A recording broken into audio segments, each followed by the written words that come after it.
like you. Be strong to hold the powers of the sun.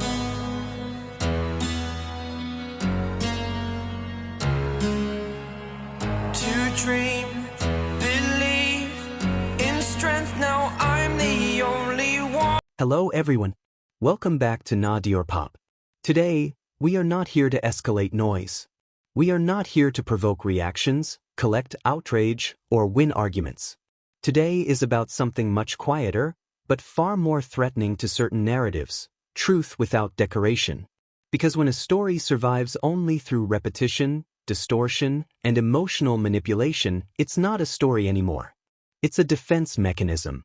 And yes, the narrative we're addressing today is the one that refuses to rest, the endlessly resurrected idea known as the Taekook date. One simple dinner, one unverified assumption, and suddenly, a romance is declared as fact. Before emotions take over, let's slow down. Let's ask a question that often gets buried under excitement and denial. Why does this story need to be pushed so aggressively, again and again, if it is truly real?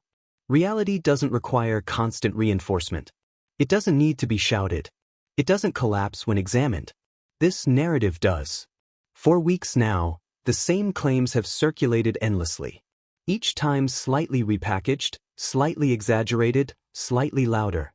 The core remains unchanged. Jikook and Taeyoung were allegedly seen dining at the same restaurant. That's it. That is the entire foundation. And yet, from this ordinary moment, an elaborate fantasy was constructed, complete with emotional conclusions, symbolic gestures, and even claims of marriage-like behavior. But here's the uncomfortable truth. Nothing about this moment is extraordinary. BTS members eating together is not rare. It is not coded language. It is not a declaration of intimacy. They have shared meals for over a decade, during training days, tours, private schedules, vacations, and breaks. Taeyoung eats with J-Hope. With Jimin. Jikook eats with other members as well. This is not speculation, it's documented reality. So why was this dinner elevated above all others? Because the moment itself wasn't enough. Meaning had to be injected into it.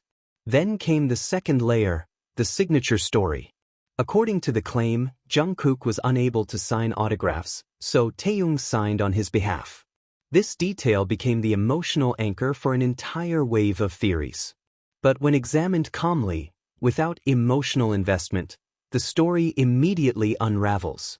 The signatures clearly belong to one person. The handwriting is identical. The pressure is identical. The flow is identical. There is no trace, none, of Jungkook's handwriting. This isn't expert analysis. This is basic observation. So how was this gap explained? Jungkook was in the bathroom. This explanation has become so repetitive that it borders on satire.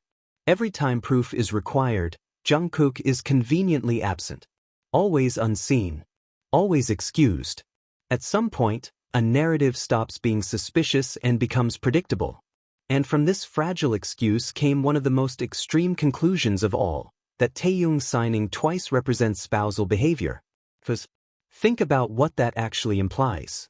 If taken seriously, it suggests impersonation, forgery, a criminal act. That is not romantic. That is not harmless. And it places Taeyoung himself at risk, legally and reputationally, which exposes the core problem.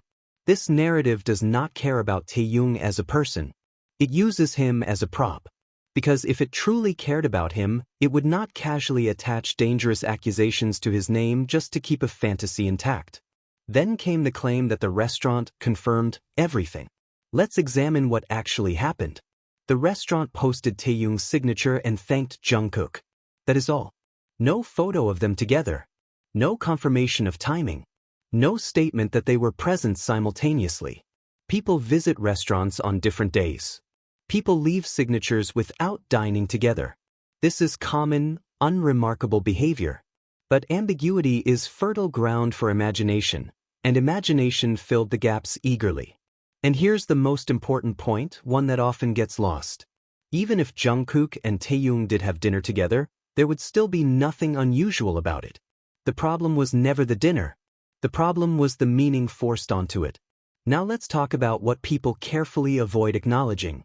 Whenever Jungkook and Taehyung are actually seen together, through Taehyung's own posts or public sightings, their dynamic is consistently the same. Friendly, relaxed, casual, comfortable in a way that reflects long-term familiarity, not emotional exclusivity. There is no lingering intensity, no unconscious closeness, no emotional focus. And this is where comparison becomes unavoidable, not because fans want to compare, but because reality demands it. When Jungkook is with Jimin, the dynamic changes entirely. This is not interpretation. This is observable behavior. The proximity is natural, not staged. The gestures are unconscious, not performative. The attention is constant, not occasional. Even restaurant owners, people with no stake in fandom narratives, have openly stated that Jungkook often feeds Jimin. That is first-hand testimony, not fanfiction. Yet somehow, when Jungkook is with Jimin, the narrative flips completely. Suddenly it's company control. Suddenly it's fan service. Suddenly it's claimed that this isn't the real Jungkook. That is not critical thinking. That is denial.